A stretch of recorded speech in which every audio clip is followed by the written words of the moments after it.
team that Clemson knocked off in the Orange Bowl last year in the college football playoff semifinal. Oklahoma Sooners, of course, returning a huge number of stars, including Baker Mayfield, who was just sensational for most of the year. Did turn it over a couple of times in the semifinal game, and Clemson and Deshaun Watson took over after that. Mayfield, of course, knocked out of the game late against the Tigers. Old Ben Boulware coming up with an interception.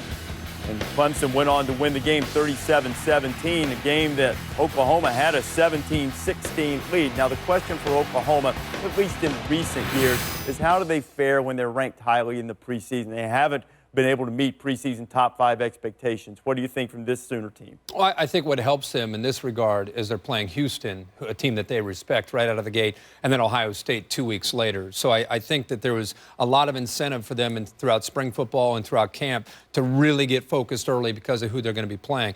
This is a lot like Clemson. You could make a very strong case for the offensive firepower led by Baker Mayfield, maybe the best backfield in college football. To me, there's some holes. You got to replace Sterling Shepard, who is not just a guy that you just easily replace. He was a dynamic playmaker. I think he'll be maybe the NFL Rookie of the Year. So you got to find a way to replace him. And then they didn't lose a lot of bodies, but they lost key bodies on defense. Great leadership, kind of the guys that kept everything together during their stretch run there when they were able to beat teams like TCU and Baylor late in the year, David. So we're going to see a lot of new faces on the defensive side. Who's going to emerge and become that next Eric Stryker or Charles Tapper? Somebody's got to emerge because the secondary is good, but they need help in the front seven.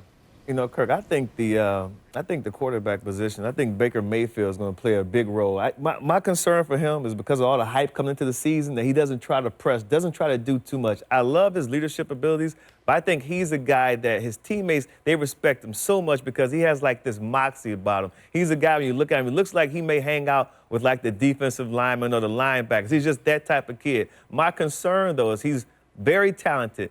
Mentally, he has to make sure that he's not trying to do too much and make some costly mistakes early in the season. Like Kirk told you, they have Houston and Ohio State very early. If they struggle in those games, it could knock them out of the playoff race. So I think that the leadership of Baker Mayfield, he's going to be on a lot of people's Heisman watch list also. I think he's going to have to be able to control things mentally. He has all the physical tools, but if he has it up here, then he can take them as far as they want to go. Yeah.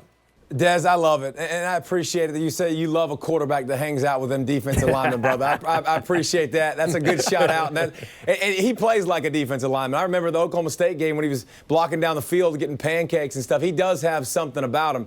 But, Kirk, how many times have you seen in the past years where Oklahoma comes in ranked high and they don't meet expectations? What is it? I think the last 4 times they've been in the top 5, they finished outside the top 15. How do they fix that? What's the problem? Why does that happen in Norman over and over again? They got to address that, and I want to see if they can answer those questions. Well, they win the Big 12 just about every year. They won for the 9th time in Bob Stoops' 17 previous seasons. He goes in to the 18th season, see if he can do that, and he'll have an opportunity to try to get his team back to the playoffs.